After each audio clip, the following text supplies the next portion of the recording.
Sesión ordinaria de Pleno del Tribunal Constitucional. Jueves 5 de noviembre de 2020. Vista de causa, rol 9529. Requerimiento de inconstitucionalidad respecto al artículo único del proyecto de ley que tipifica el delito de incitación a la violencia contenido en el boletín 11.424-17. Tiene la palabra el relator, don Lino Rifo. Muchas gracias, señora presidenta. Certifico que la presente sesión de pleno se integra de manera remota por la ministra señora Abram, presidenta, los ministros señores Aróstica, García, Romero, Letelier, Pozo, Vázquez, señora Silva y señores Fernández y Pica. Avocas 1, con fecha 20 de octubre del año 2020, un grupo de honorables diputadas y diputados de la República, representando más de la cuarta parte de su corporación, han ejercido la acción prevista en el artículo 93, numeral 3 de la Constitución, respecto de la totalidad del artículo único del proyecto de ley que tipifica el delito de incitación a la violencia, contenido en el boletín 11.424-2017. La norma impugnada en la fase legislativa en la que es presentado el requerimiento establece lo siguiente, abro comillas, artículo único, introdúcense las siguientes modificaciones en el Código Penal. 1. Agrégase en el libro segundo, título tercero, de los crímenes y simples delitos que afectan los derechos garantidos por la Constitución, un nuevo párrafo sexto del siguiente tenor. Sexto, del negacionismo y otros delitos contra la honra y dignidad de las personas. Segundo, incorpórase el siguiente artículo 161, letra D,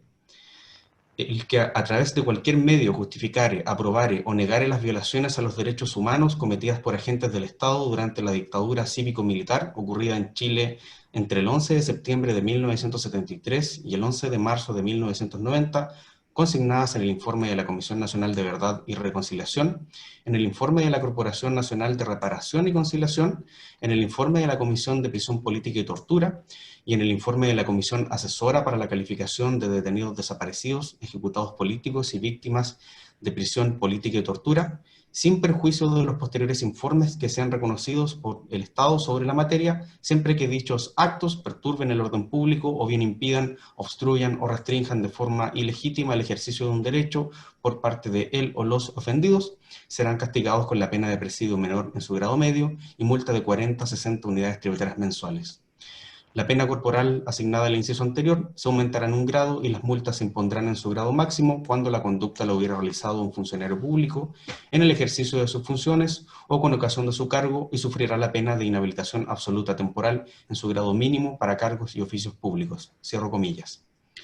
El requerimiento ha sido admitido a trámite con fecha 28 de octubre del presente año y ha sido decretada su admisibilidad con fecha 30 de octubre igualmente de este año, confiriéndosele traslado a su excelencia el señor presidente de la República, a la Cámara de Diputadas y Diputados y el Senado. El libelo se estructura analizando en primer lugar los antecedentes de hecho del proyecto de ley cuya constitucionalidad cuestiona.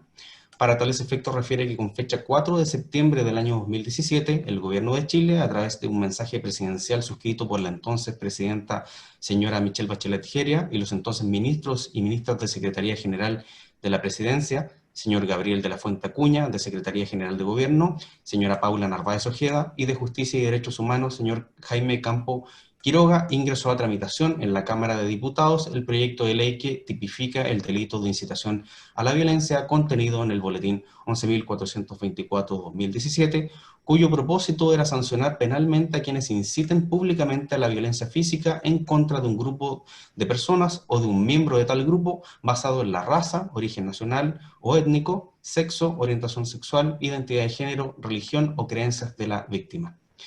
Explica que originalmente se le asignaba al delito la pena de presidio menor en su grado mínimo y multa de 30 a 50 unidades tributarias mensuales. En caso de que el delito fuera cometido por un funcionario público en el ejercicio de sus funciones o con ocasión de su cargo, la pena corporal se aumentaba en un grado y la multa se aplicaba en su grado máximo. Asimismo, el proyecto derogaba el artículo 31 de la Ley 19.733 sobre libertades de opinión e información y ejercicio del periodismo e incorporaba el delito de incitación a la violencia dentro de la esfera de responsabilidad penal de las personas jurídicas consagrada en la Ley 20.393. Exponen que la iniciativa se fundamentaba en la existencia de apología del odio que constituyen una incitación de tal magnitud que puedan desencadenar en actos de violencia o cualquier otra acción ilegal similar que afecte a un grupo de personas o un miembro de ese grupo, proponiéndose una sanción penal para aquellos discursos que generen la incitación ya mencionada. Del ingreso del proyecto se dio cuenta en la sala de la Cámara de Diputados el día 6 de septiembre del año 2017, de conformidad a lo dispuesto en el artículo 13 de la Ley 18.918, Orgánico Constitucional del Congreso Nacional. Tras ello, en igual fecha, fue derivado para su discusión en la Comisión de Derechos Humanos y Pueblos Originarios en la Cámara de Diputados, en donde fue objeto de 3 distintos informes, los que contemplaron indicaciones y modificaciones tanto de resorte parlamentario como del Poder Ejecutivo. Un primer informe de la Comisión de Derechos Humanos y Pueblos Originarios de la Cámara de Diputados fue evacuado con fecha 19 de diciembre de 2018, mientras que un nuevo primer informe lo fue con fecha 24 de abril del año 2019. Destacan los requerentes a tales efectos la indicación presentada por la honorable diputada doña Carmen Hertz Cádiz, que tipifica el llamado delito de negacionismo y que fue aprobada por la Comisión de Derechos Humanos y Pueblos Originarios de la Cámara de Diputados, incluyéndose como numeral cuarto del artículo 1 del proyecto sometido a consideración de la Sala de la Cámara de Diputados. Con fecha 9 de enero del año 2020 fue aprobado en general el aludido nuevo primer informe, presentándose a la iniciativa distintas indicaciones en la sala de la Cámara de Diputados, las que fueron remitidas para su discusión en la comisión antes referida. Este nuevo informe contemplaba 4 artículos y de conformidad a lo dispuesto en el número 12 del artículo 19 de la Constitución, se procedió a estimar únicamente su artículo 2 como de quórum calificado, el cual derogaba el artículo 31 de la Ley 19.733 sobre libertades de opinión e información y ejercicio del periodismo. Expone que tras haber sido considerada dicha norma como de quórum calificado, se procedió a votar en general el proyecto, votando primero los artículos 1, 3 y 4 y posteriormente el artículo 2 en virtud del quórum especial aludido. Hecho aquello, los artículos 1, 3 y 4 fueron aprobados en general con 76 votos afirmativos por solo requerir quórum simple. Por su parte, el artículo 2 obtuvo 73 votos a favor, 45 votos negativos y hubo 18 abstenciones de votación, siendo rechazado en general por no haber alcanzado el quórum calificado requerido. En la tramitación del proyecto en segundo trámite reglamentario en la Comisión de Derechos Humanos y Pueblos Originarios de la Cámara de Diputados, la honorable diputada Carmen Hertz presentó una indicación que realizó modificaciones a la tipificación del delito de negacionismo, agregando un nuevo artículo 161D en términos que se explicitan en el requerimiento a focas 9 y 10. Refiere la requerente que este segundo informe reglamentario de fecha 19 de agosto de 2020 contenía 4 artículos, ninguno de los cuales fue considerado como de quórum calificado. Luego, con fecha 22 de septiembre del año 2020, la Sala de la Cámara de Diputados discutió y aprobó en particular el proyecto de ley, incluyendo en el texto aprobado y despachado al Senado, en el numeral 2 del artículo 1, la tipificación del negacionismo ya mencionada. Dicha norma fue calificada como de quórum simple y aprobada por 75 votos a favor, 66 votos en contra y 6 abstenciones. A su vez, el numeral 1 del artículo 1 fue aprobado por 80 votos a favor, 56 votos en contra y 10 abstenciones. Afirma así que la aprobación de los 2 numerales mencionados da forma a la actual redacción del proyecto, introduciendo un nuevo párrafo sexto al título 3 del libro 2 del Código Penal, a la vez que incorpora un nuevo artículo 161 letra D al mismo cuerpo, siendo rechazados por distintas votaciones los distintos artículos y numerales. En consecuencia, el proyecto de ley contempla actualmente un artículo único que introduce 2 modificaciones al Código Penal mediante 2 numerales distintos, según precedentemente se ha referido. La iniciativa se encuentra actualmente en segundo trámite constitucional en el Senado de la República, debiendo iniciarse su estudio en la Comisión de Derechos Humanos, Nacionalidad y Ciudadanía. El capítulo 2 del requerimiento de auto se desarrolla exponiendo los antecedentes de derecho que sostienen los vicios de constitucionalidad de que adolece el texto del proyecto de ley en cuestión. En primer lugar, expone que de conformidad a lo dispuesto en el artículo 19, numeral 12 de la Constitución Política de la República, el numeral 2 del artículo único del proyecto en su actual redacción debió haber sido considerado como de quórum calificado. En consecuencia, fue aprobado sin respetar el quórum constitucional requerido para ello. Este numeral segundo del artículo único del proyecto de ley, en su actual redacción, tipifica un delito que genera responsabilidad penal en base al ejercicio de la libertad de opinión. Consagra la denominada figura penal de negacionismo, que según expone ha tenido un profuso tratamiento en los sistemas jurídicos europeos a partir de la sanción penal a quienes manifiestan opiniones o ideas de justificación, aprobación o negación de los hechos del Holocausto ocurrido durante la Segunda Guerra Mundial, pero que a la fecha es inexistente en nuestro sistema jurídico, pretendiendo con su implementación sancionar a quienes manifiestan opiniones o ideas de justificación, aprobación o negación de los hechos ocurridos en Chile entre los años 1973 y 1989. Al tenor del artículo 19, numeral 12 de la Constitución, la libertad de emitir opinión sin censura previa puede generar responsabilidad también de naturaleza penal al incurrirse en un delito o en abuso en el ejercicio de dicha libertad. No obstante, las leyes que consagren esos delitos o esos abusos deben ser de quórum calificado, por lo que el legislador, a la hora de tipificar e introducir un delito que genera responsabilidad penal debido al ejercicio de la libertad de opinión, requiere para su aprobación la anuencia de dicho quórum. El texto del actual numeral segundo del artículo único del proyecto de ley, que incorpora un nuevo artículo 161D al Código Penal, fue objeto, sostiene, de dos votaciones. En primer lugar, con fecha 9 de enero del presente año, fue aprobado en general por 76 votos a favor, como numeral cuarto del artículo primero del proyecto. Y en segundo lugar, con fecha 22 de septiembre del presente año, fue aprobado en particular por 75 votos a favor, como numeral cuarto del artículo primero del proyecto. Por ello, sostiene, su aprobación, tanto en general como en particular, no respetó el quórum de tipo calificado exigido, vulnerando con ello la protección de la libertad de opinión, vicio originario que no puede ser saneado ni enmendado durante la restante tramitación del proyecto de ley. Sostiene que de haberse calificado correctamente la norma, se habría rechazado en general por no alcanzar el quórum de al menos 78 votos requerido para su aprobación, siendo posible hablar de un hipotético rechazo en general que roga un vicio de constitucionalidad no enmendable al proyecto, tal como sucedió con el artículo segundo del proyecto de ley antes referido. La exigencia de un quórum de tales características se funda en la pretensión del constituyente de resguardar de manera especial la libertad de expresión, en el entendido de que ésta desempeña un papel fundamental en la sociedad democrática, permitiendo el debate de ideas, el intercambio de los puntos de vista, la libre crítica y el diálogo sin restricción, censura ni temor. El contenido de la libertad de expresión comprende las declaraciones sobre hechos y las meras opiniones independientemente de su fundamentación, alcanzando su protección tanto a las ideas como también a la forma de expresarlas.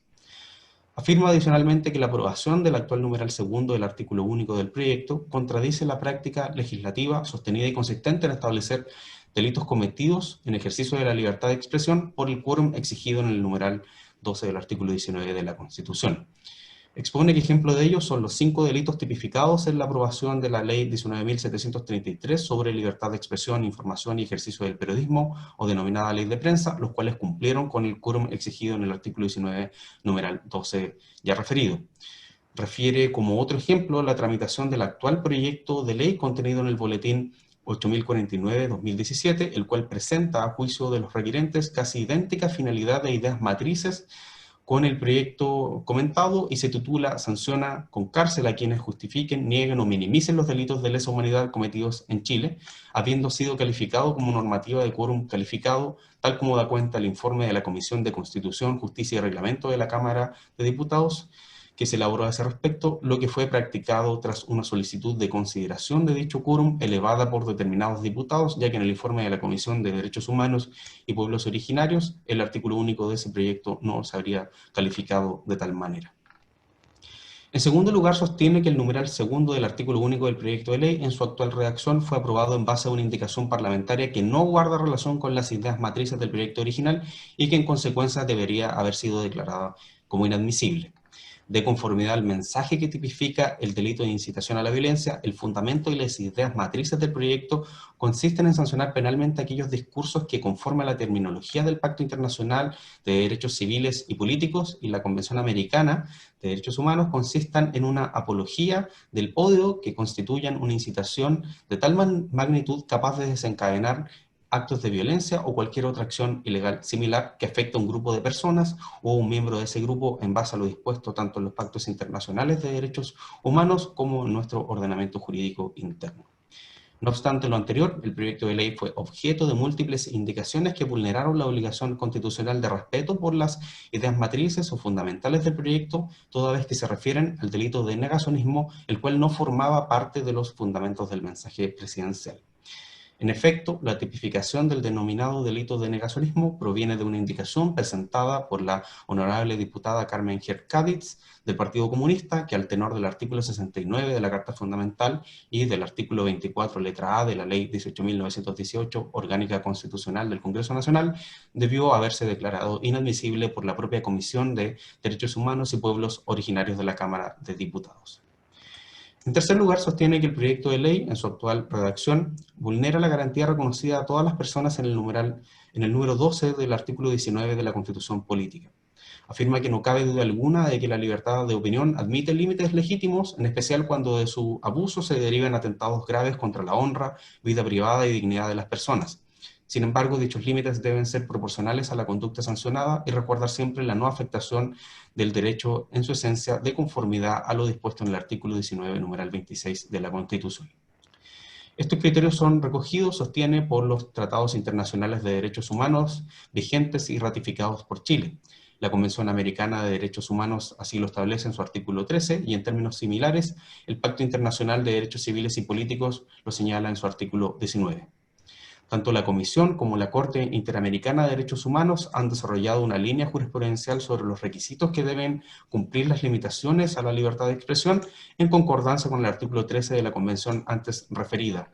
Al interpretar este artículo, se ha desarrollado un test tripartito para controlar la legitimidad de las limitaciones. En consecuencia, se exige que, en primer lugar, la limitación sea definida en forma clara y precisa a través de una ley formal y material. En segundo lugar, que la limitación debe estar orientada al logro de objetivos imperiosos autorizados por la Convención Americana. Y en tercer lugar, que la limitación debe ser necesaria en una sociedad democrática para el logro de los fines imperiosos que se buscan, estrictamente proporcionada a la finalidad perseguida e idónea para lograr el objetivo imperioso que pretende lograr. En tal sentido, arguye que, considerando los principios del derecho penal que vienen a complementar la normativa internacional y constitucional, es posible concluir que la tipificación del delito de negacionismo no satisface los estándares exigidos para entender que se trata de una limitación legítima y autorizada por el ordenamiento constitucional a la libertad de opinión. Asimismo, se vulneran expresamente los parámetros establecidos en los instrumentos internacionales antes señalados, los cuales se entienden incorporados en el ordenamiento jurídico nacional en virtud del artículo 5º, inciso 2 de la Constitución. De esta forma, el alcance del proyecto de ley excede las posibilidades contempladas expresamente por el constituyente para limitar el ejercicio de este derecho, incurriendo en una hipótesis de afectación en su esencia, lo que contraviene además la norma expresa del artículo 19, numeral 26 de nuestra Constitución.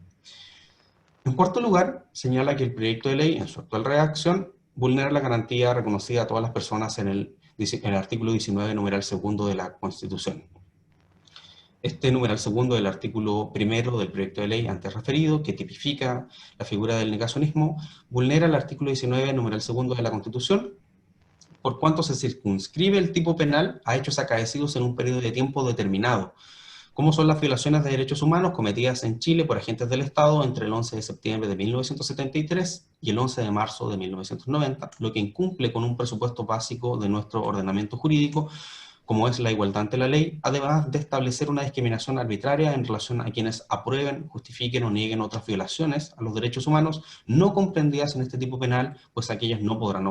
ser objeto de persecución penal.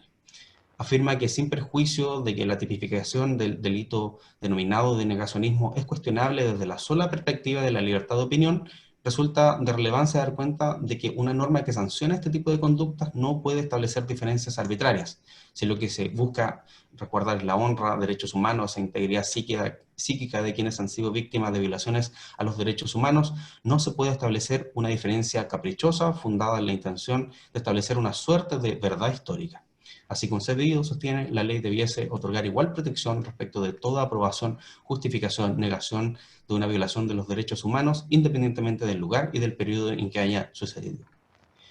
En quinto lugar, sostiene que el proyecto de ley en su actual redacción vulnera la garantía reconocida a todas las personas en el artículo 19, numeral 3 de la Constitución.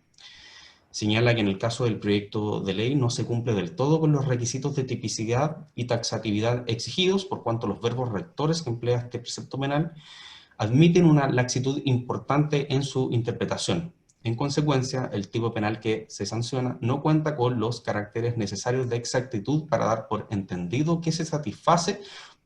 el principio de tipicidad, no existiendo certeza para la ciudadanía de cuáles conductas podrían ser subsumidas dentro del tipo y abriendo la posibilidad de múltiples interpretaciones por parte de los órganos jurisdiccionales. Esto sostiene implica una contravención al texto expreso del artículo 19, numeral 3 de la Constitución, cuyo contenido ha sido desarrollado y precisado por la doctrina penal, la jurisprudencia de esta magistratura constitucional y la jurisprudencia internacional. Por todos estos motivos expuestos, vienen a solicitar se declare la inconstitucionalidad del precepto antes citado, contenido en el artículo único del proyecto de ley antes referido. A fojas 451, rola presentación de la honorable diputada Carmen Hertz Cádiz, de fecha 2 de noviembre del año 2020.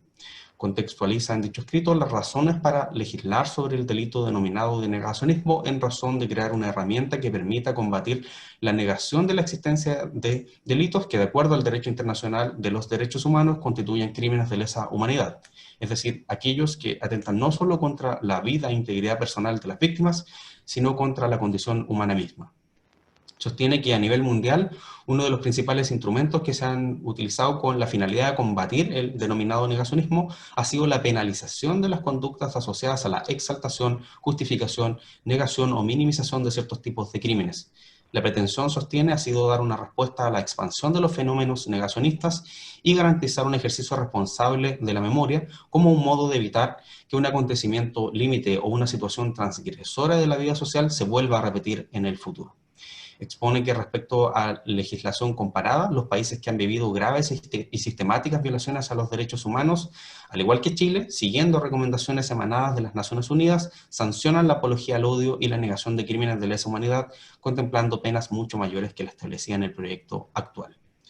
Destaca el efecto que el precepto en comento no solo consiste en la negación, aprobación o justificación de crímenes determinados, sino que debe producirse también una perturbación al orden público o impedirse el ejercicio de un derecho por un tercero, siendo necesario tal resultado para su configuración.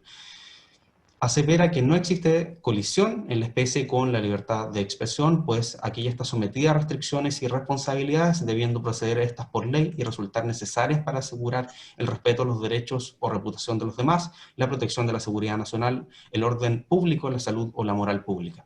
Sostiene que la libertad de expresión no puede utilizarse de ninguna manera como un argumento para justificar o permitir el negacionismo. Mediante el delito en cuestión no se sancionan ideas, sino que la justificación, aprobación o negación de crímenes contra la humanidad que produzcan los resultados consignados en la norma penal, importando la constitucionalidad del presente proyecto de ley a la sociedad chilena en su conjunto.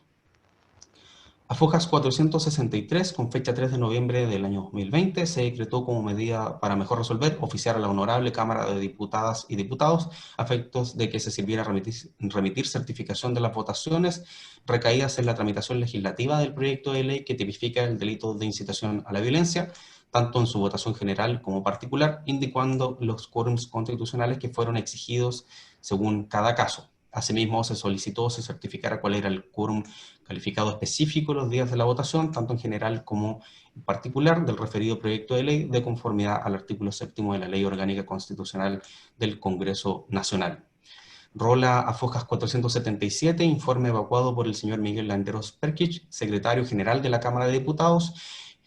respondiendo la medida para mejor resolver, y a fojas 479, el decreto que ordena dar cuenta en sesión de pleno del mismo. Hago presente que en la aludida antes en resolución de fojas 443, que se pronunció sobre la admisibilidad del libelo de autos, se decretó audiencia pública, recibiéndose inscripciones a tal efecto en plazo que precluyó el día 2 de noviembre del 2020, inscribiéndose 11 personas naturales y jurídicas para exponer sobre el conflicto constitucional de autos, celebrándose dicha audiencia el día 4 de noviembre de 2020 de forma previa a la causa. El listado de instituciones expositoras fue el siguiente: en primer lugar, la Agrupación de Familiares de Ejecutados Políticos, la Corporación de Agrupación de Familiares de Exprisioneros Políticos Fallecidos en Chile, el Ministerio Cristiano Comunitario Somos Padres, la Fundación de Estudios Sociales y Políticos Voz Nacional o Voz Nacional, la Corporación Comunidad y Justicia, Fundación CUIT de Chile, el Partido Comunes, la Corporación de Beneficencia Acción Republicana, la Fundación Conservadora de Chile, la Asociación Nacional de Prensa y, por último, la bancada de diputados del Partido Socialista. Su Excelencia, el señor Presidente de la República, Sebastián Piñera Echeñique, en presentación de Foja 484, de fecha 4 de noviembre de 2020, suscrita por los señores Cristian Monkeberg-Brunner, Ministro Secretario General de la Presidencia, y Hernán Larraín Fernández, Ministro de Justicia y Derechos Humanos, ha formulado observaciones en autos. El escrito presentado se estructura a través de 5 capítulos. El primero de ellos aborda la cuestión promovida mediante el requerimiento de inconstitucionalidad de autos. El capítulo segundo expone sobre la tramitación legislativa del proyecto de ley en cuestión. El capítulo tercero expone acerca del delito de negacionismo y de los delitos de incitación a la violencia o al odio, sus diferencias y su tratamiento en el derecho comparado. El capítulo cuarto expone sobre la vulneración del artículo 66 de la Constitución al haberse aprobado el precepto impugnado sin respetar el quórum calificado requerido para ello de conformidad al artículo 19, numeral 12 de la Constitución. Y el capítulo quinto expone sobre la vulneración al artículo 69 de la Carta Fundamental, mientras que el capítulo sexto sobre vulneraciones al artículo 19, numeral segundo, tercero y 26 de la Constitución. En el referido capítulo tercero, en lo relativo a la distinción entre delitos de incitación a la violencia o al odio y negacionismo, expone que mientras el primero atiende a la protección de un bien jurídico concreto, a saber, la protección de ciertos grupos minoritarios respecto de un daño material y moral derivado de ciertas conductas discriminatorias, en el caso del llamado negacionismo se castiga el mero hecho de negar o trivializar ciertos hechos históricos. De conformidad a instrumentos internacionales, 2 elementos resultan relevantes para el delito de incitación al odio. En primer lugar, una expresión pública de sentimientos y actitudes negativas en contra de una o más personas en razón de su pertenencia a un grupo determinado. Y en segundo lugar, una intención de promover la hostilidad contra las personas respecto de las cuales se dirige la conducta discriminatoria. En el caso del delito de negacionismo, el delito se produce sin la necesidad de que esa negación tenga la finalidad de incitar a la hostilidad en contra de un grupo determinado de personas. Desde ahí entonces ha sido criticada tal figura, expone, por la doctrina que ha insistido en que dichos comportamientos deben ser punibles solo cuando generan amenaza o lesión concreta y relevante a los afectados. Seguidamente hace una revisión del delito de negacionismo en el derecho comparado, refiriéndose a los estándares internacionales en tal materia y las controversias a las que ha estado sujeta tal tipificación penal en las distintas jurisdicciones, según consta Fojas 508 y siguiente. Concluye al respecto que pese a la incorporación de las figuras penales del negacionismo, ello ha causado que distintos fallos declaren que la norma se opone a uno de los derechos humanos más esenciales de la democracia, como es la libertad de expresión. Desarrollando ya los vicios de constitucionalidad denunciados en el capítulo cuarto, afirma en primer lugar la existencia de una vulneración al artículo 66 de la Constitución. Coincide en este sentido con lo arguido por los requerentes en el entendido de que el precepto contemplado en el artículo único del proyecto de ley fue aprobado en la Honorable Cámara de Diputados con un quórum menor al requerido, desconociendo además la práctica legislativa en tal materia. El precepto cuestionado incorpora un delito en el Código Penal en el título correspondiente a los delitos que afectan los derechos garantizados por la Constitución. Se corresponde con aquellos delitos conocidos como de negacionismo, incluso habiendo reconocido su autora que aquel constituía un límite a la libertad de expresión en el informe de la Comisión de Derechos Humanos y Pueblos Originarios de fecha 19 de diciembre de 2018. De acuerdo al artículo 19, numeral 12 de la Constitución, las leyes que establezcan responsabilidades surgidas en el ejercicio de la libertad de emitir opinión y la de informar deben ser de quórum calificado. La norma impugnada, al tipificar una conducta que se encuentra dentro de la esfera de la garantía de tal disposición constitucional, debió necesariamente cumplir tal quórum y sin embargo no lo hizo, contrariando la práctica del Congreso Nacional en la materia, según expone en detalle, haciendo una revisión de diversos casos a Fojas 519 y siguientes. Afirma igualmente la existencia de una vulneración al artículo 69 de la Carta Fundamental, toda vez que la tipificación del delito llamado negacionismo no tiene relación directa con las ideas matrices o fundamentales del proyecto de ley de incitación a la violencia. Luego de una precisión normativa, doctrinaria y jurisprudencial del concepto de ideas matrices, vienen a referir que la idea fundamental del proyecto de ley de incitación a la violencia no abarca otras hipótesis que no sean la sanción penal a la incitación a la violencia y al odio, ya que el mismo mensaje no las considera en su regulación. Destaca nuevamente para estos efectos, según expuso en el capítulo 3 de su presentación, que los delitos de negacionismo tienen una estructura y una lógica totalmente distinta a los delitos de incitación a la violencia y al odio, no pudiendo ser sin más homologados. Asimismo, argumenta que el precepto cuestionado vulnera las garantías constitucionales establecidas en el artículo 19, numeral 3, 12 y 26 de la Carta Fundamental. El artículo 19, numeral 3 de la Constitución es vulnerado en cuanto ha sido construido el precepto en análisis como una ley penal en blanco, y adicionalmente porque no define expresa y perfectamente el núcleo de la conducta sancionada, sino que por el contrario presenta graves deficiencias en cuanto a la determinación precisa de su contenido. La conducta sancionada consiste en la negación de violaciones a los derechos humanos contenidas en extensos informes colmados de información específica, suponiendo que estos van a ser de conocimiento de los ciudadanos como una norma en sentido amplio, incumpliéndose así con ello con el principio de taxatividad. A su vez, el artículo 19, numeral 12 de la Carta Fundamental es vulnerado, sostiene, en cuanto la norma en análisis impone una especie de censura previa, sancionando a quienes justifiquen, acepten o nieguen ciertos hechos según lo expresado en informes que no constituyen manifestación de la potestad normativa y aquellos que en el futuro se emitan. Señala que la libertad de emitir opinión es un presupuesto esencial de toda democracia y del pluralismo, admitiendo límites legítimos solo en casos excepcionales y justificados sin que se cumplan en la especie los estándares de proporcionalidad requeridos para su restricción. Finaliza aseverando que en la especie tampoco se respeta el principio de intervención mínima del derecho penal, pugnando con los estándares internacionales en materia de derechos humanos de libertad de expresión, contraviniéndose el artículo 19, numeral 26 de la Constitución, mediante el cual el constituyente ha querido asegurar que ninguna autoridad política o legislativa pueda afectar en su esencia los mismos derechos que la Constitución asegura, afectándose así el núcleo esencial contemplado en el artículo 19, numeral 2 del derecho consagrado en el artículo 19, numeral 12 de la Constitución, constituyéndose así en realidad como una especie de real censura previa. Con fecha 5 de noviembre del presente año se trajeron los autos en relación y se han anunciado para alegar en la vista de la causa en la sesión de pleno de esta fecha doña Teresita María Santa Cruz Ugarte en representación de los requerentes y don Rodrigo Díaz de Valdés Barbontín en representación de su excelencia el señor presidente de la República. Es todo cuanto puedo señalar, señora presidenta, para estos efectos. Muchas gracias. Por los requerentes, y hasta por 30 minutos, tiene la palabra doña Teresita Santa Cruz Ugarte. Muchas gracias y muy buenos días, señora presidenta, señores ministros. Con la venia de sus señorías excelentísimas, comparece Teresita Santa Cruz Ugarte, abogada habilitada en representación de los honorables diputados requerentes en la causa rol número 9529-20, a fin de lograr que se acoja el requerimiento de inconstitucionalidad del artículo único del proyecto de ley que tipifica el delito de incitación a la violencia, contenido en el boletín número 11.424-17. Dado que los hechos de la causa ya fueron profusamente abordados en la relación, el presente alegato se centrará en acreditar cómo concurre cada una de las cuestiones de constitucionalidad presentadas en el requerimiento y cómo estos vicios no pueden subsanarse con la tramitación del proyecto de ley. Previo a desarrollar el fondo de cada una de las cuestiones de constitucionalidad planteadas, es pertinente señalar que la materia sometida a conocimiento de esta excelentísima magistratura no guarda relación con un juicio o valoración acerca de los hechos acaecidos en nuestro país en el periodo comprendido entre los años 1973 y 1990.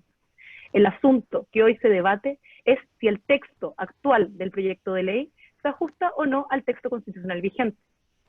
Asimismo, es necesario tener en consideración que no es posible subsanar los vicios de constitucionalidad planteados en el presente requerimiento con su posterior tramitación, la cual es además incierta en su resultado. Si bien este se encuentra iniciando su segundo trámite constitucional en el Senado, las inconstitucionalidades del proyecto de ley se encuentran consolidadas al haberse finalizado su primer trámite constitucional por los motivos que se expondrán a continuación.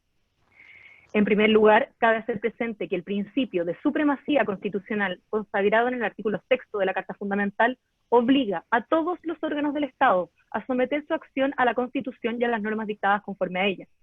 Durante la tramitación de este proyecto de ley, la Cámara de Diputados no actuó con estricto arreglo a las normas constitucionales, independientemente de las acciones que con posterioridad pueda ejercer el Honorable Senado.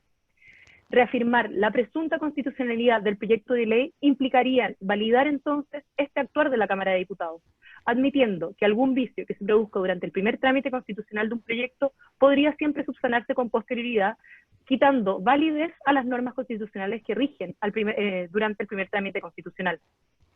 Asimismo, se hace presente que en virtud del requerimiento de inconstitucionalidad, lo que hoy se somete a escrutinio de esta excelentísima magistratura es el texto del proyecto actualmente en trámite, y no el eventual texto de la ley que podría ser aprobado y despachado por el Senado. En términos procesales, entonces, la cosa pedida en esta causa es el pronunciamiento de sus señorías excelentísimas sobre la constitucionalidad del texto actualmente en trámite. También es necesario hacer presente que el artículo 93, numeral tercero de la Constitución, que habilita el ejercicio de la presente acción, señala que es atribución de esta excelentísima magistratura resolver las cuestiones de constitucionalidad que se susciten durante la tramitación de los proyectos de ley o de reforma constitucional y los tratados internacionales sometidos a aprobación del Congreso. A mayor ahondamiento, el mismo artículo señala que el requerimiento deberá estar formulado antes de la promulgación de la ley y en caso alguno después del 5º día de despachado el proyecto. De esta forma, la norma no establece como exigencia que el proyecto se encuentre totalmente tramitado por ambas ramas del Congreso Nacional para formular un requerimiento de inconstitucionalidad. Por lo tanto, es de entenderse que el mismo puede presentarse en cualquier etapa de la tramitación legislativa y no excediendo el plazo de 5 días antes referido. Exigir como requisito adicional que la tramitación se encuentre concluida en el Congreso Nacional es agregar un requisito que hoy la norma constitucional no contempla. Entrando ya al fondo de las cuestiones de constitucionalidad planteadas en el requerimiento, en primer lugar cabe referirse al incumplimiento del quórum constitucional requerido para la aprobación de esta naturaleza de proyectos de ley. Tal como se ha señalado en el requerimiento y se señaló también en la relación, el artículo 19, número 12, exige que toda restricción entendida como la imposición de responsabilidades ulteriores al ejercicio del derecho a la libertad de emitir opiniones que se manifiesta en delitos o abusos cometidos en el marco de ese derecho, deben fijarse por ley y además se establece la exigencia de que esta ley sea de quórum calificado.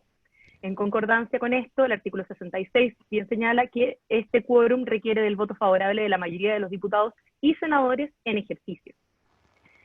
No cabe duda de que la razón detrás de esta exigencia, bastante alta dentro de nuestro ordenamiento constitucional, viene a relevar la importancia que tiene un derecho tan trascendental en la vida democrática como es la libertad de emitir opiniones e informar. Esta importancia viene dada por la facultad de realización de la libertad del individuo que este derecho implica, así como el aporte que implica este derecho al diálogo democrático dentro de una sociedad. Es así como se ha reconocido, tanto a nivel internacional como en la jurisprudencia de esta excelentísima magistratura, la importancia que tiene este derecho para el pluralismo y la sana convivencia democrática. Es por esto que la exigencia de un alto quórum de aprobación para esta naturaleza de proyectos de ley no es un mero capricho del constituyente ni una traba que se quiere imponer a las restricciones arbitrariamente, sino que viene a ser un resguardo fundamental para el ejercicio legítimo de este derecho.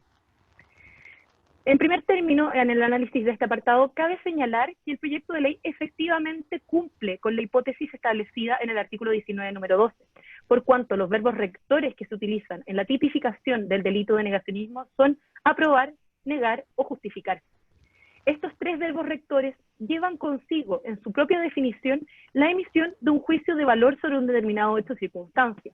de manera que se desprende que esta exteriorización de una opinión en cualquiera de las tres formas que admite el proyecto de ley implicaría una forma de ejercicio de la libertad de opinión. En segundo lugar, cabe señalar que el quórum calificado exigido por la Constitución Política de la República exige el voto favorable de todos los diputados y senadores en ejercicio. El uso de la conjunción "y" en esta frase da cuenta de la existencia de un requisito copulativo, es decir, que el quórum exigido por la Constitución debe concurrir tanto en la Cámara de Diputados como en el Senado, cosa que no ocurrió en la tramitación del presente proyecto de ley en el primer trámite constitucional. Aún más, si el proyecto eventualmente iniciara un tercer trámite constitucional, debiendo ser conocido nuevamente por la Cámara de Diputados, la Cámara únicamente puede pronunciarse respecto de aquellas modificaciones introducidas por el Senado, de manera que el vicio originario producido en el primer trámite constitucional no es posible de subsanar ni aún con esa votación. En tercer lugar, se hace presente que la aprobación de estas disposiciones, tal como consta en los antecedentes acompañados al requerimiento y en la relación, no cumplió con el quórum calificado exigido, siendo aprobado en general por 76 votos a favor, 36 en contra y 23 abstenciones. Cabe recordar que de existir normas que requieran distinto quórum para su aprobación en un mismo proyecto de ley, corresponde votar estas separadamente, lo que ocurrió únicamente respecto del artículo 2 del proyecto referido a la ley 19.733 sobre libertad de opinión e información y ejercicio del periodismo. Este artículo, al ser calificado como una norma de quórum calificado, no fue rechazado por no alcanzar el quórum requerido, mientras que el artículo que tipificaba el delito de negacionismo fue votado conjuntamente con las demás disposiciones del proyecto y bajo quórum de ley simple. Por su parte, en la votación particular se volvió a producir la misma calificación del artículo como quórum de ley simple, votándose con 75 votos a favor, 66 en contra y 6 abstenciones. En este contexto es necesario recordar que el artículo 68 de la Constitución señala que desechado en general un proyecto en la Cámara de Origen, este no podrá renovarse sino después de un año. Para el caso de la votación en particular, no existe una norma análoga que regule la situación en que un proyecto de ley aprobado en general sea rechazado en la totalidad de sus artículos en particular. Por esto, la Secretaría de la Cámara de Diputados ha adoptado la práctica de archivar aquellos proyectos en los que ocurra esta situación. Un ejemplo bastante reciente de esta situación es lo ocurrido con los proyectos de reforma constitucional refundidos que buscaban restablecer el sufragio obligatorio, boletines número 13.028-06 y 13.029-06. En consecuencia, es posible concluir que de haberse exigido el quórum correspondiente, este artículo se habría rechazado en general, no formando parte del proyecto, e incluso si este se hubiese repuesto por la vía de indicaciones durante la discusión en particular y hubiese sido rechazado en la sala, junto con los demás artículos del proyecto que también fueron rechazados, el proyecto habría sido archivado, no siendo despachado al Senado y finalizando su tramitación. También es necesario ser presente, como también se hizo presente en la relación, que esto contraviene la práctica legislativa en otras materias que revisten de igual naturaleza, como la ley 19.733 o el boletín número 8.049-17, cuyo texto es prácticamente idéntico al del proyecto actualmente en trámite. En quinto y último lugar en este apartado, se hace presente que esta cuestión de constitucionalidad fue planteada en reiteradas ocasiones durante la tramitación del proyecto. Tal como consta en los antecedentes acompañados, en la Comisión de Derechos Humanos, el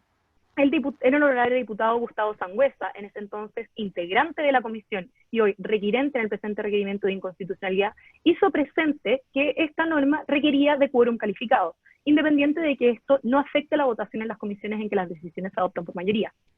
Por su parte, en la votación en particular en la sala, el honorable diputado también requirente, Luis Pardo, señaló a la mesa que esto también era un artículo que requería de quórum calificado, cuestión que fue desechada por la mesa y se calificó como ley de quórum simple. En ese momento, el honorable diputado Pardo hizo expresa reserva de constitucionalidad. La segunda cuestión de constitucionalidad que se plantea es la contravención al artículo 69 de la Constitución, dado que el texto del proyecto de ley se origina en dos indicaciones de la honorable diputada Carmen Hertz, que no se relacionan con las ideas matrices del proyecto de ley. Tal como consta en el mensaje y en el propio título del proyecto, este buscaba sancionar el delito de incitación a la violencia, es decir, de aquellos discursos de tal magnitud de odiosidad que impliquen una inducción directa a actos de violencia en contra de determinados grupos que son normalmente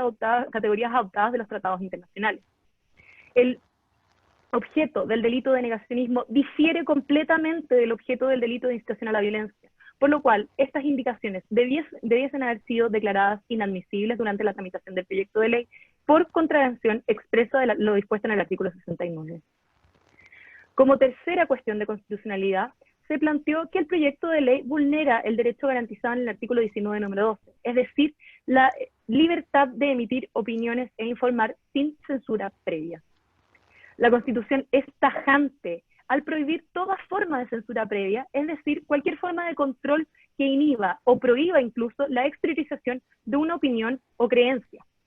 Sin embargo, esto no obsta la imposición de límites legítimos y el establecimiento de responsabilidades siempre posteriores a la exteriorización de estas opiniones.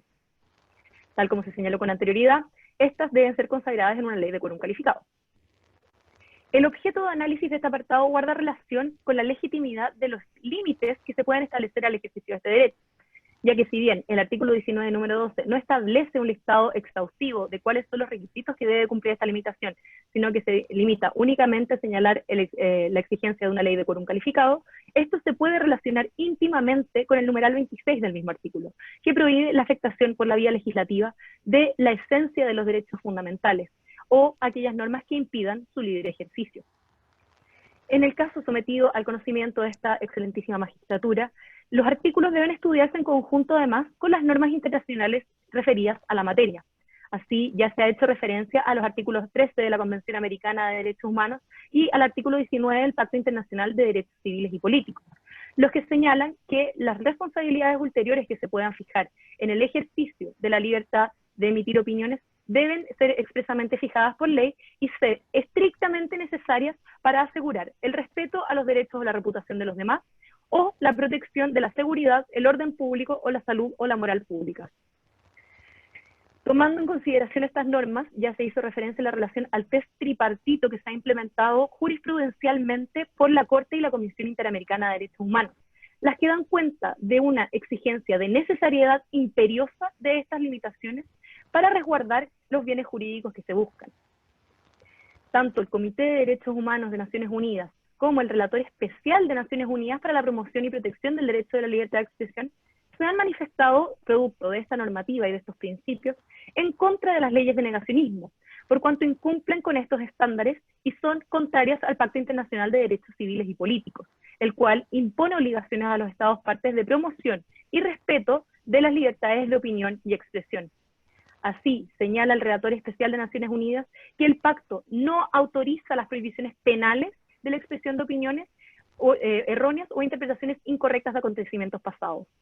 De esta forma, el negar, sobre todo el negar, justificar o aprobar, puede incluso tratarse de una interpretación errónea de los hechos, la cual, en vista de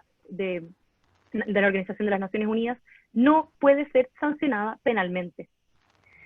Sin embargo, y dado que el proyecto de ley opta por la vía penal para sancionar a quienes nieguen, aprueben o justifiquen las violaciones a los derechos humanos que el mismo proyecto indica, es necesario analizar también las categorías propias del derecho penal que podrían ser aplicables en este caso.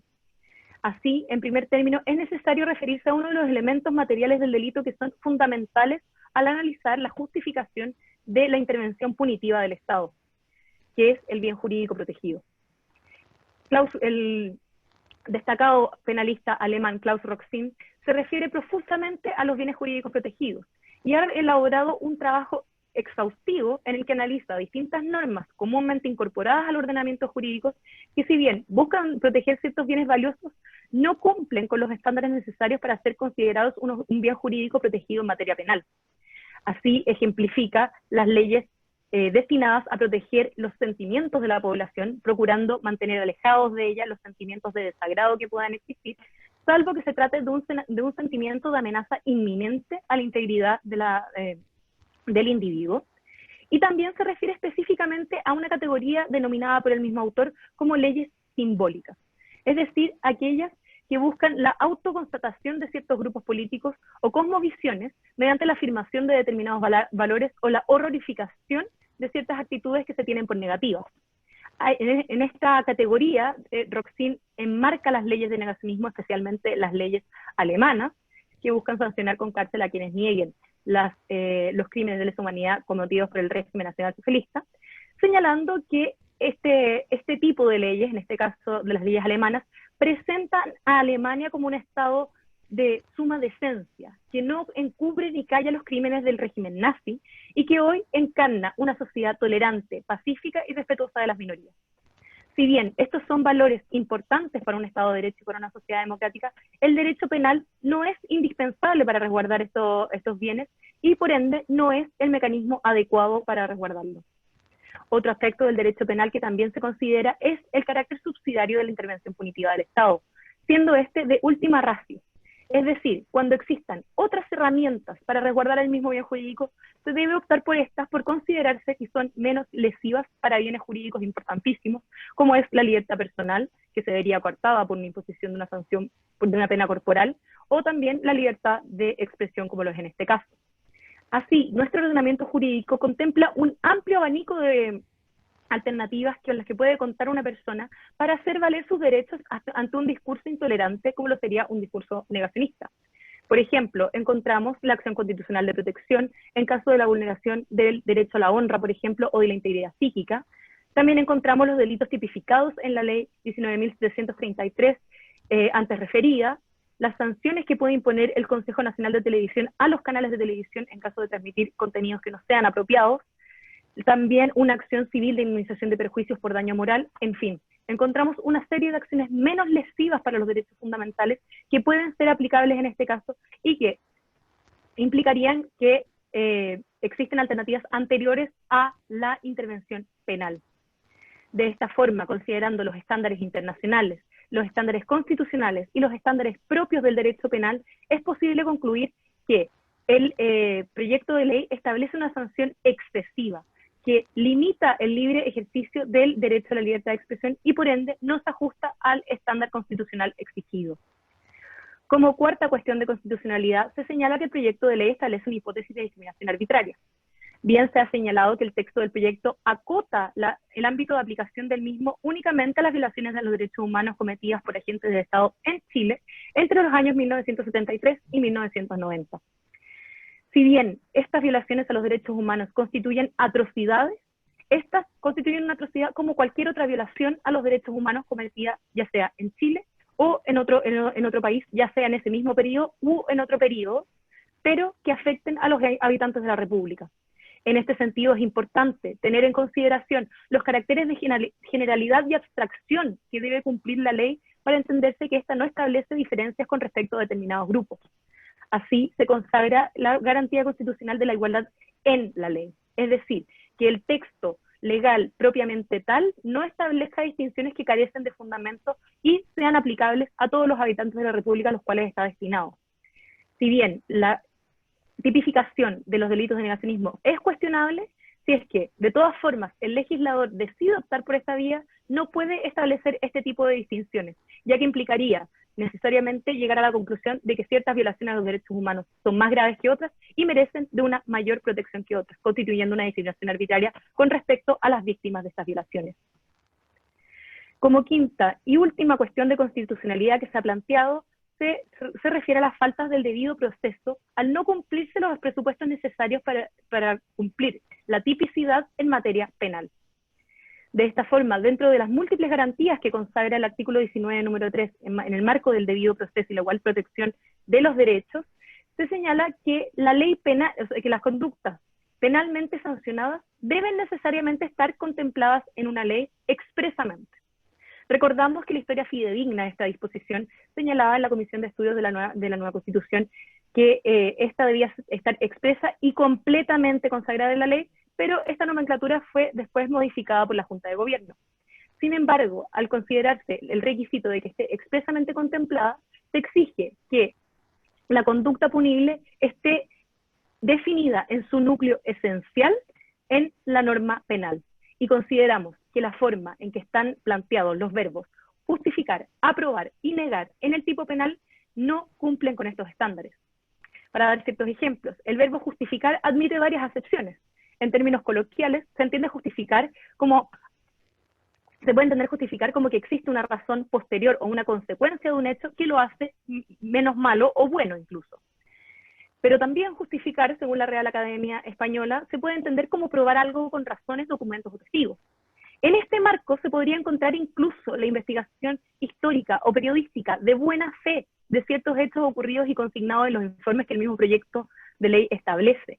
De esta manera, estaríamos imponiendo una sanción penal a quien, sin una intención de inferir daño o de lastimar la honra o la dignidad de las personas que fueron víctimas de violación a los derechos humanos, y realiza una investigación científica de carácter histórico que estaría siendo sancionada penalmente, excediendo con creces los límites del bien jurídico que se busca proteger mediante este proyecto de ley. Aprobar y negar también implican el ejercicio necesario de una opinión que escapa de las calificaciones del derecho penal. Y por ende no justifican una intervención tan intensa como lo es la intervención punitiva del Estado. En este aspecto también resulta necesario hacer la distinción entre lo que es un discurso de incitación a la violencia y un discurso de negacionismo, dado que el primero tiene la intención dolosa y positiva de llamar a actos absolutamente ilegítimos de violencia en contra de quienes son destinatarios de estos discursos. También el resultado atribuido en el proyecto de ley a este tipo de delitos no subsana la indeterminación de los 3 verbos rectores establecidos. Y además, el proyecto de ley falla en establecer un vínculo de causalidad entre dichos resultados y la conducta de negacionismo, por cuanto incluso podría ocurrir que los graves desórdenes públicos sean producidos por un tercero externo a quien niega, justifica o aprueba las violaciones a los derechos humanos. Para finalizar, considero pertinente recalcar la importancia trascendental que tiene el respeto por la institucionalidad en el Estado de Derecho. Respeto que viene dado tanto por el cumplimiento del texto constitucional y legal, así como de los derechos fundamentales y los principios que son reconocidos por este y por los tratados internacionales vigentes. El establecimiento de requisitos estrictos para la restricción o regulación de derechos fundamentales no es un mero capricho del constituyente, sino que pone de manifiesto la relevancia que tiene el libre ejercicio de estos derechos para la persona como para la sociedad en su conjunto. Con esto se busca que exista un estricto apego no solo a la norma positiva, como señalaba anteriormente, sino que también a los principios y derechos que inspiran a dicha norma. En este sentido, la libertad de emitir opiniones y de informar adquiere una especial relevancia, por cuanto no solo permite al individuo expresar sus pensamientos y creencias, sino que también permite la proliferación de un debate democrático, respetando el marco de la tolerancia y el respeto por los derechos fundamentales. Dentro del marco de este debate, las expresiones intolerantes, como aquellas que busca sancionar el proyecto de ley, no deben ser reprimidas con la fuerza punitiva del Estado, sino que deben ser erradicadas del discurso democrático mediante argumentos sólidos y un debate elevado. En virtud de ello, los distintos organismos internacionales han instado a los estados a alejarse de las leyes de negacionismo y erradicar estos discursos mediante la promoción del debate.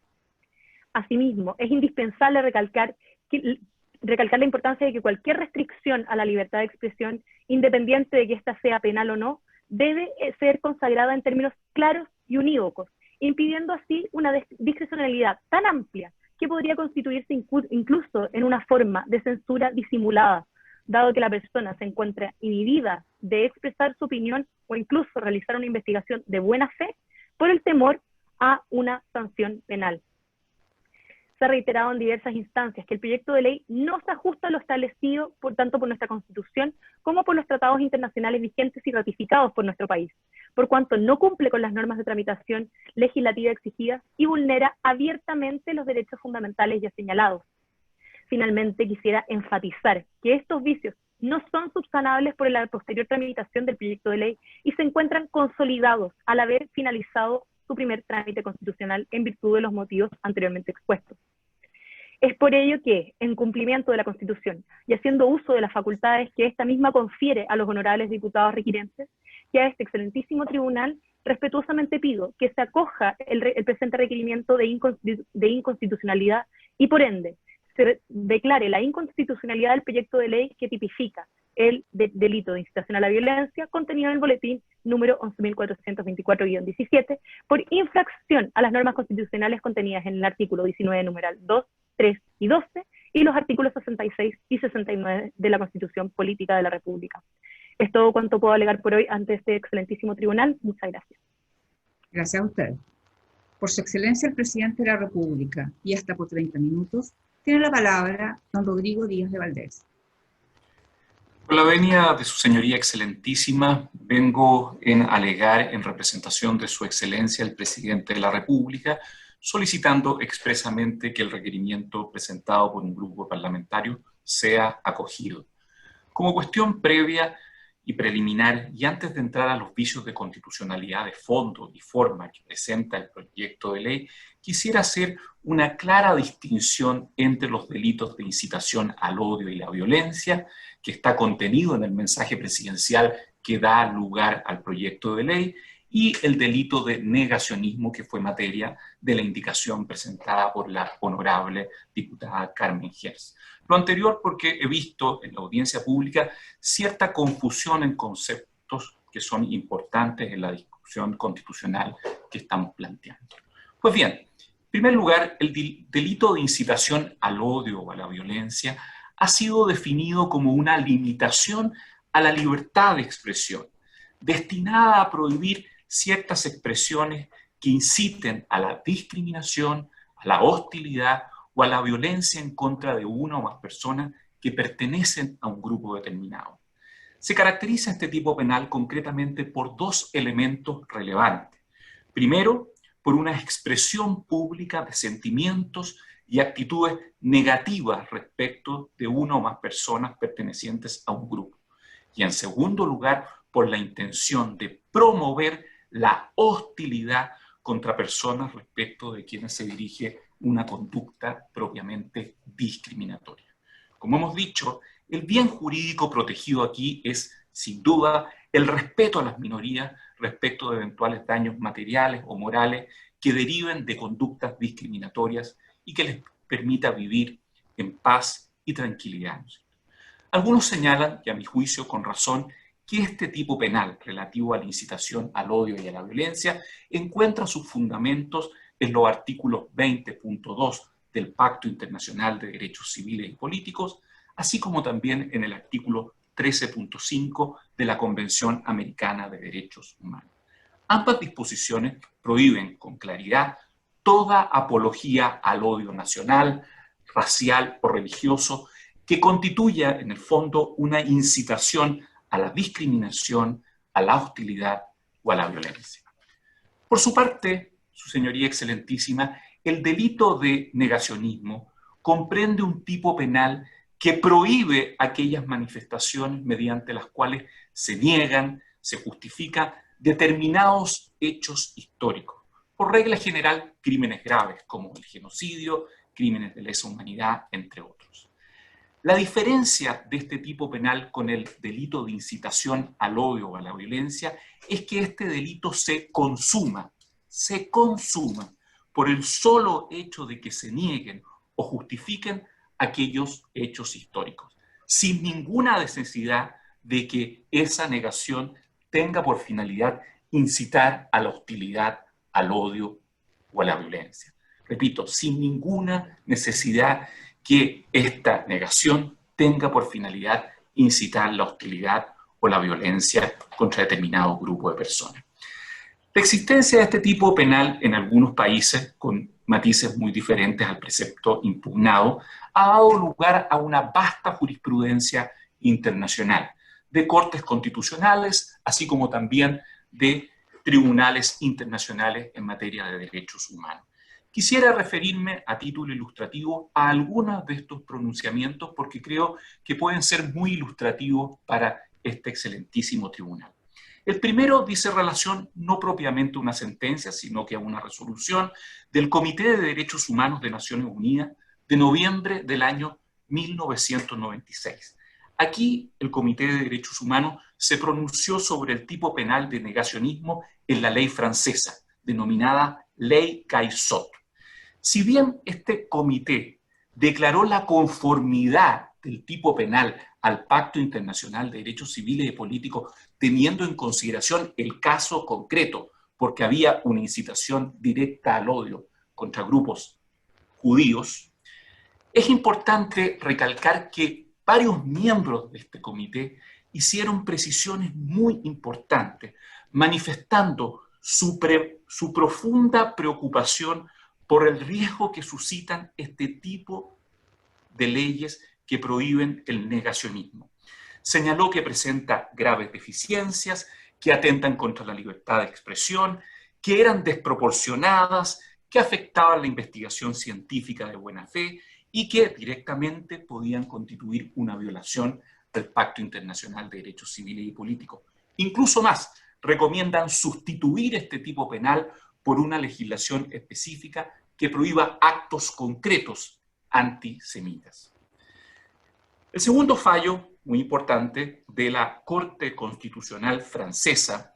declaró inconstitucional un proyecto de ley que pretendía hacer punible el negacionismo del genocidio cometido entre los años 1915 y 1917 contra el pueblo armenio. Esta sentencia, la número 647, es de trascendental importancia porque reconoce directamente que este tipo penal constituye una infracción a la libertad de expresión y de comunicación. Por otra parte, ya en tercer lugar, quisiera referirme al fallo de diciembre del año 2013 del Tribunal Europeo de Derechos Humanos. Este tribunal condenó a Suiza concretamente por el caso Perinsek. Aquí señaló que el tipo penal de negacionismo violaba la Convención Europea de Derechos Humanos, señalando que no se podía penar criminalmente conductas de negacionismo si las mismas no iban seguidas de un discurso o un llamamiento al odio y a la violencia. En otras palabras, sin el elemento fundamental de odio, de intolerancia y el llamamiento a la violencia, no puede ser sancionado criminalmente. Finalmente, quisiera referirme en materia jurisprudencial a un muy interesante trabajo que desarrolló el profesor Alfredo Echeverri. El profesor Echeverri analizó 3 sentencias muy importantes en materia de negacionismo, manifestando su opinión respecto de cada una de ellas. La primera sentencia tiene que ver con el juicio de Ernst Sundell en Canadá.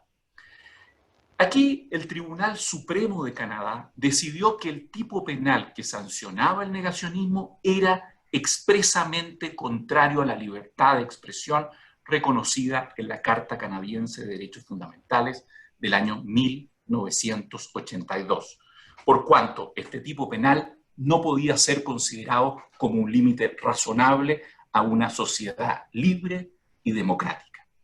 El segundo caso que analiza el profesor Echeverri es la sentencia de 1996 de la Corte de Arbitraje de Bélgica. Si bien esta Corte declaró constitucional el tipo penal del negacionismo, señaló expresamente que el mismo no se podía aplicar a la investigación científica y histórica. Aquí el profesor Echeverri critica el fallo, porque dice que coloca al juez una carga excesiva de ser un historiador, de tener que interpretar de manera infalible acontecimientos históricos, lo que ciertamente está alejado de la labor jurisdiccional que realiza el juez. Finalmente, el profesor Echeverri hace referencia a la sentencia de noviembre de 2007 del Tribunal Constitucional de España, la cual califica la más importante en la materia. Este excelentísimo tribunal español sentenció la inconstitucionalidad del tipo penal de negacionismo, señalando que se castigaba la transmisión de ideas en sí mismas consideradas, por desagradables o por erróneas o deleznables que ya sean. Por lo tanto, persigue criminalmente una conducta amparada por la libertad de expresión y las libertades científicas y de conciencia. Señaló el Tribunal Constitucional Español que para que proceda a la penalización es completamente necesario que haya una incitación a la comisión de delitos. Sin esta incitación no puede existir este tipo penal. Vayamos ahora, su señoría excelentísima, a los vicios de constitucionalidad de fondo, que es lo más importante en esta materia. Primero quisiera referirme a la violación que este precepto impugnado significa al núcleo esencial de la libertad de expresión. Su señoría excelentísima, la importancia de la libertad de emitir opinión radica en que es un presupuesto esencial de toda democracia y del pluralismo de ideas y tolerancias que debe existir en una sociedad libre. Por eso la jurisprudencia de este excelentísimo tribunal ha confirmado el rol preponderante que cumple la libertad de expresión en nuestra forma de gobierno, señalando,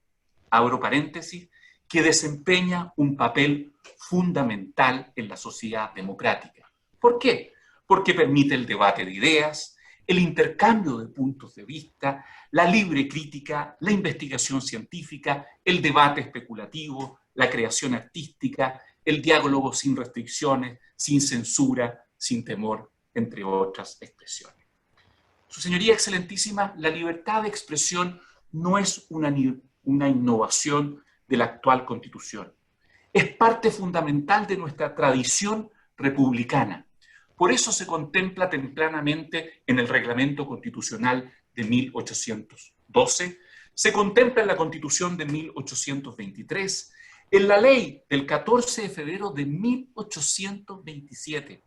que prohíbe a las autoridades coartar la libertad de pensamiento, palabra, escritura y prensa. Y por cierto, también está contenido en las constituciones de 1833 y 1925. Y es esperable que en el debate constitucional que estamos enfrentando, la libertad de expresión también juegue un rol fundamental. Por eso, este interés de proteger la libertad de expresión es parte fundamental de una sociedad libre, de nuestra tradición democrática y constitucional. Por eso el Tribunal Constitucional, su Señoría, este excelentísimo tribunal, ha señalado en su sentencia que la historia legislativa reciente, ya una vez retornada a la democracia, ha confirmado que se han dado pasos clarísimos en el fortalecimiento de la libertad de expresión. Cita, por ejemplo, la reforma constitucional que regula la libertad de expresión y el derecho a reunión en estados de excepción constitucional. Cita, por ejemplo, también las normas que derogaron la censura contenida en el Decreto Supremo 820. Cita la Ley 19.733 sobre libertades de opinión y información y ejercicio del periodismo. También cita la reforma constitucional que elimina la censura cinematográfica, entre otras normas que han ido a profundizar y a robustecer la libertad de expresión. Pero de manera muy especial, este excelentísimo tribunal se ha detenido en el rol que ha cumplido la reforma constitucional del año 1989. ¿Por qué? Porque esta reforma jugó un rol absolutamente preponderante en el desarrollo de la libertad de expresión. ¿Por qué? Porque derogó el antiguo artículo 8º de la Constitución que establecía el concepto de democracia protegida o pluralismo limitado, imperante hasta esa fecha en nuestra Carta Fundamental, pasando ahora a garantizar el pleno pluralismo político y prohibiendo ya no ideas, sino conductas específicas asociadas a partidos políticos, movimientos u otras organizaciones que, en definitiva, no respeten los principios básicos del régimen democrático constitucional, procuren el establecimiento de un sistema totalitario, hagan uso de la violencia, la propugnen o la inciten. Pero, repito, concretamente sanciona conductas y prohíbe, en definitiva, sancionar ideas u opiniones. Por eso, este excelentísimo tribunal ha señalado en su sentencia que a partir de esa reforma se prohíbe o se puso término a toda posibilidad de fiscalizar o prohibir ideas, sancionándose únicamente conducta. Como señala el profesor Sea, no se proscriben las ideas como tales, sino conducta. Su Señoría Excelentísima, este camino recorrido demuestra la madurez y el espíritu democrático de nuestro país. Sin embargo, y hay que decirlo con muchísima preocupación, el precepto impugnado va justamente en sentido contrario, ya que de manera regresiva quiere imponer una sanción penal a ciertas ideas y opiniones. En el plano internacional, su Señoría Excelentísima, la Corte Internacional de Derechos Humanos también ha confirmado que la libertad de expresión es piedra angular de una sociedad democrática. Y cómo no, en efecto, ha señalado que no solo debe garantizarse lo que respecta a la difusión o información de ideas recibidas favorablemente o consideradas inofensivas, sino que también deben protegerse aquellas que resultan ingratas o duras para el Estado o para cualquier persona en la población. Por ello, su Señoría Excelentísima, en una sociedad libre y democrática como la nuestra, los errores históricos, las aberraciones que se puedan afirmar, no se combaten con el derecho penal, sino que se combaten con argumentos, con educación, con la verdad, pero jamás, su Señoría Excelentísima, con una sanción penal. Por eso, al respecto, quisiera aludir a este triple estándar que ha definido nuestro excelentísimo tribunal, así como también cortes internacionales de derechos humanos para determinar la procedencia de sanciones penales en el ámbito de la libertad de expresión. Se ha dicho, en primer lugar, que las mismas deben estar establecidas por ley, que su objetivo debe ser legítimo, vale decir, tendiente a garantizar otros derechos en contradicción a la libertad de expresión. Y finalmente se ha dicho que debe ser necesaria para una sociedad democrática. Imperativo que ha sido enfatizado por la Corte Interamericana de Derechos Humanos en el caso Herrera-Ulloa con Costa Rica. Haciendo, su señoría excelentísima, este triple análisis, cabe señalar primero que existen serias dudas de que este tipo penal haya sido aprobado en primer trámite por una ley que cumpla con los requisitos constitucionales. Ciertamente no lo ha hecho por los vicios de constitucionalidad que se han mencionado en estrado, pero tampoco la misma obedece a un objetivo legítimo. Y aquí no quiero decir que los hechos ocurridos en determinado periodo en nuestro país no sean graves, no sean dignos de sanción y que no sea deseable que no vuelvan a repetirse, su señoría. Para nada. Lo que estamos señalando es que la memoria histórica, la verdad histórica, no es un bien jurídico protegido, ni mucho menos por las sanciones penales. Lo correcto, lo que procede en este sentido, es la verdad histórica, la libertad de pensamiento. Por eso, el profesor alemán de Derecho Penal, Klaus Roxin, ha señalado que, aun cuando la verdad histórica se refiere a una interpretación compartida, jamás puede ser un bien jurídico protegido.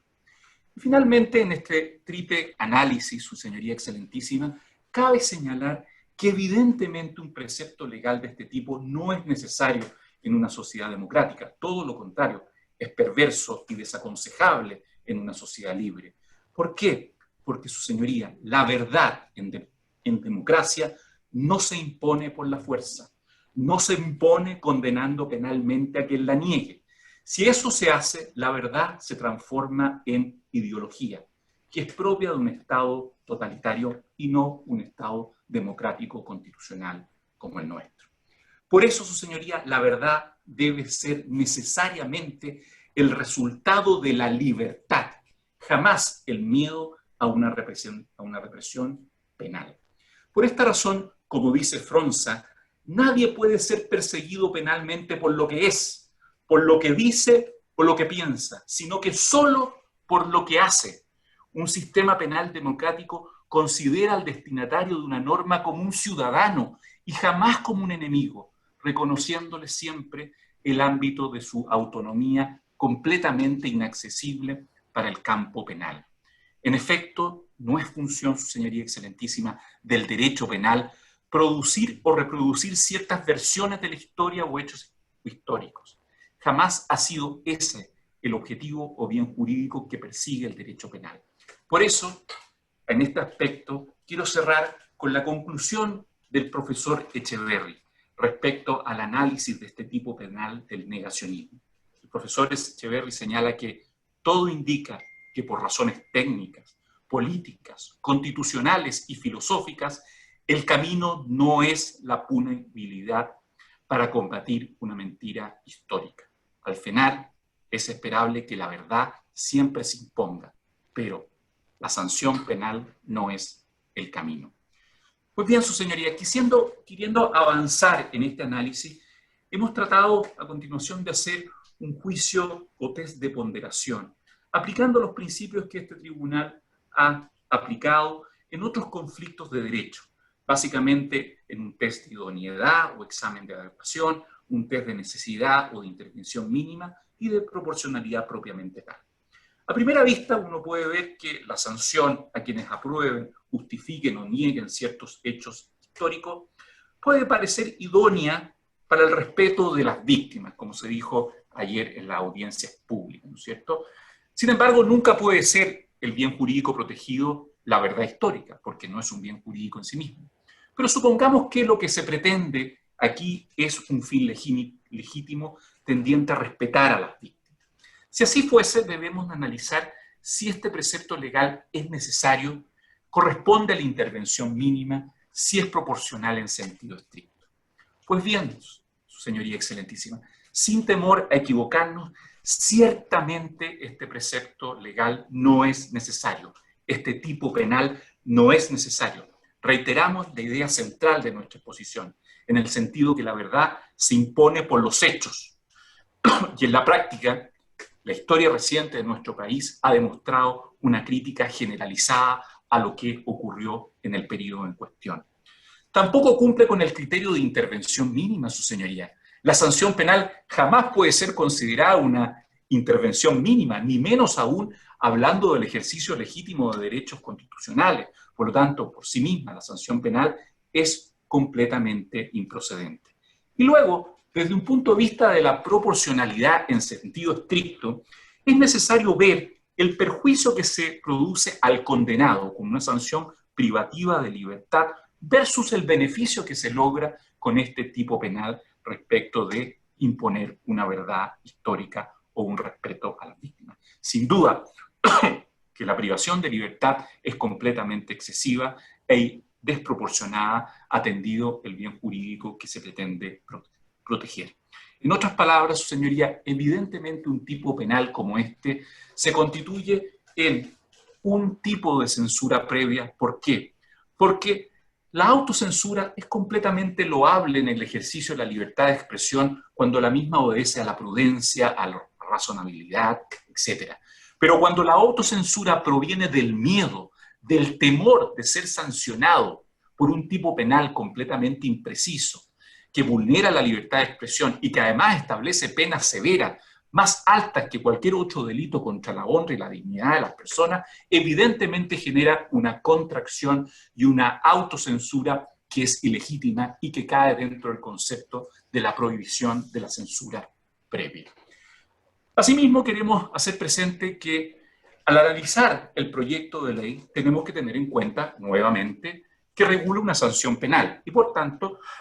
considerar que el derecho penal es un derecho subsidiario y de última ratio, con mayor razón cuando estamos refiriéndonos a derechos fundamentales. Por eso la Corte Interamericana de Derechos Humanos ha señalado en una de sus sentencias que si se presenta efectivamente un abuso a la libertad de expresión que cause un perjuicio a derechos ajenos, primero debe acudirse a las medidas menos restrictivas a la libertad de expresión para reparar dicho perjuicio. Luego se debe recurrir al derecho de rectificación o respuesta, consagrado expresamente en el artículo 14 de la Convención Americana. Y si ello no bastara y demuestra que el daño persiste, se puede acudir a mecanismos de responsabilidad civil, siempre que se cumplan con los requisitos del artículo 13.2 de la Convención Americana de Derechos Humanos, pero no directamente al ilícito o la sanción penal. Por su parte, también quisiera ir cerrando este análisis con la opinión del Comité de Derechos Humanos de Naciones Unidas. Este comité, como su señoría sabe, realiza un examen de los informes presentados por los estados en virtud del artículo 40 del Pacto Internacional de Derechos Civiles y Políticos. Concretamente, aquí el Comité de Derechos Humanos expresó su profunda preocupación por la proliferación de leyes que sancionan opiniones históricas, precisamente en relación con la historia relacionada con la Segunda Guerra Mundial. Y por ello, coherentemente con esa preocupación fundamental, dicta la observación general número 34, la cual señala concretamente que las leyes que penalizan la expresión de opiniones sobre hechos históricos son incompatibles con las obligaciones establecidas en este pacto internacional que ha sido vigente en Chile y que se encuentra ratificado.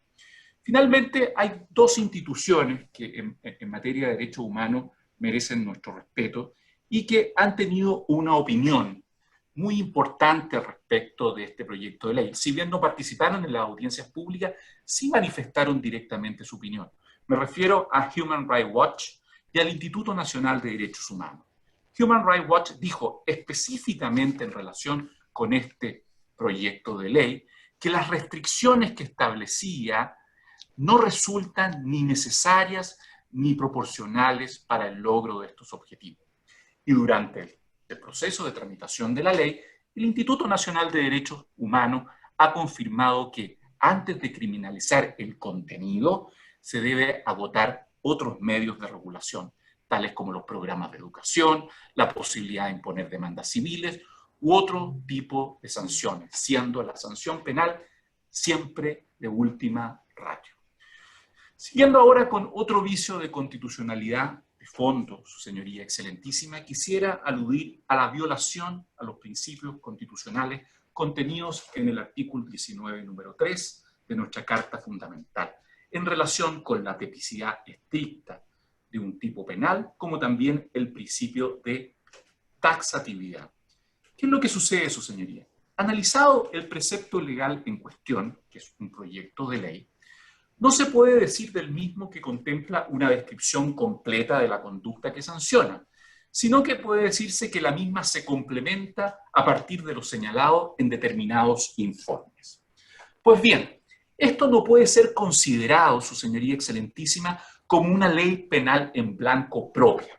Recordemos que este excelentísimo tribunal ha señalado que este tipo de leyes contempla primero una definición del núcleo fundamental de la conducta que se sanciona propiamente en la ley, dejando el detalle o la pormenorización a una norma jurídica de menor jerarquía. Pero repito, a una norma jurídica de menor jerarquía, que cumpla con los estándares de publicidad de la ley para dar certeza jurídica. ¿Qué es lo que sucede aquí, su señoría excelentísima? Aquí el complemento de la tipicidad de la conducta prohibida está en ciertos informes, informes que por cierto nos merecen un enorme respeto, pero que están muy lejos de ser una norma jurídica que permita complementar el tipo y que por cierto también están muy lejos de dar certeza jurídica. Yo creo sinceramente que ninguna de las personas que estamos aquí hoy día en esta audiencia conoce al detalle estos informes. Sin embargo, este proyecto de ley pretende que los mismos sean parte de la descripción típica de la conducta asociada a una sanción penal. Esta situación es aún más grave, su señoría excelentísima, cuando el tipo penal contempla no solamente estos informes que se han dictado, sino aquellos posteriores que sean reconocidos por el Estado. Es decir, instrumentos futuros, eventuales, inciertos, que todos ignoramos su contenido, que no se respeta respecto de ellos la mínima certeza o presunción legal de su conocimiento. A nuestro juicio, creando serios problemas de aplicación de la ley penal en el tiempo. Luego, su señoría, quisiera referirme a los verbos rectores que utiliza este tipo penal. Sin duda alguna son muy desafortunados y no dan la precisión que requiere este principio de taxatividad.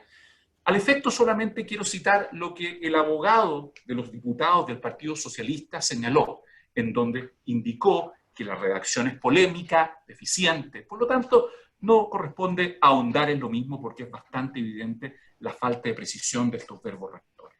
Finalmente, en relación con este tipo penal, hay que ver que el mismo hace referencia a la vulneración del orden público y la afectación de derecho de tercero. Y quisiera detenerme en esto por lo siguiente, su señoría, porque evidentemente el tipo penal no describe elementos que son esenciales para cumplir con los estándares de taxatividad que exige nuestra Constitución. Por de pronto, no se sabe si exige dolo en la producción de un resultado, es decir, quienes realicen estas afirmaciones, justificaciones, tienen que dolosamente también querer un resultado, ya sea vulneración del orden público o afectación de derechos. Tampoco se sabe si debe producirse el resultado, en términos tales que sea un delito de resultado. Más aún, es completamente ineficiente y poco claro en relación con el nexo causal entre la conducta reprochada, que es el negacionismo, y la afectación del orden público y los derechos. Y peor aún, ni siquiera es específico respecto a los derechos que se pueden vulnerar,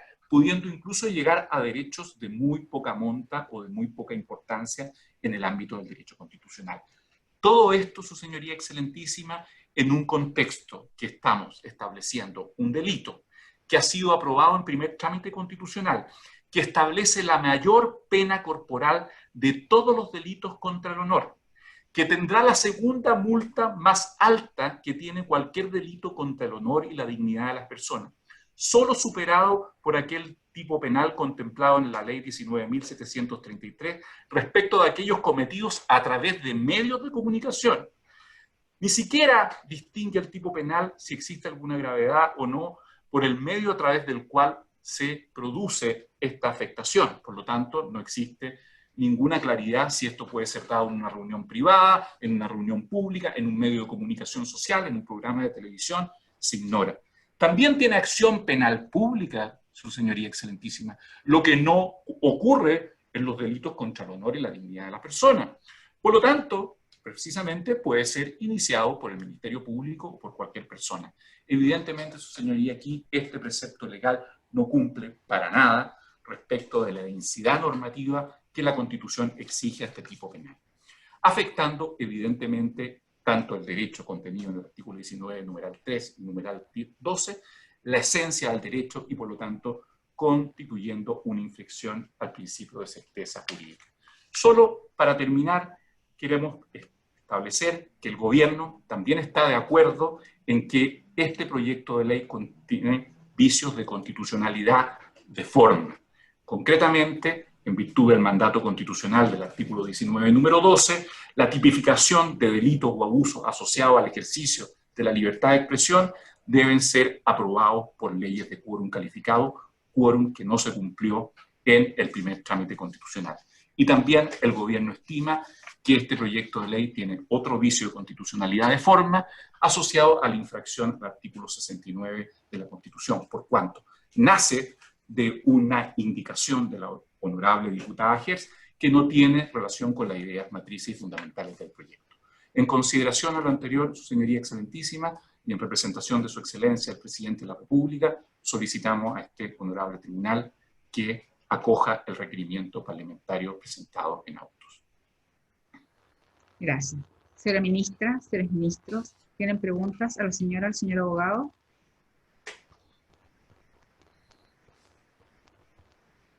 No habiendo preguntas, ha terminado la vista de este auto y todas aquellas previstas para el día de hoy. Muchas gracias. Muchas gracias, señora ministra. Muchas gracias. Luego.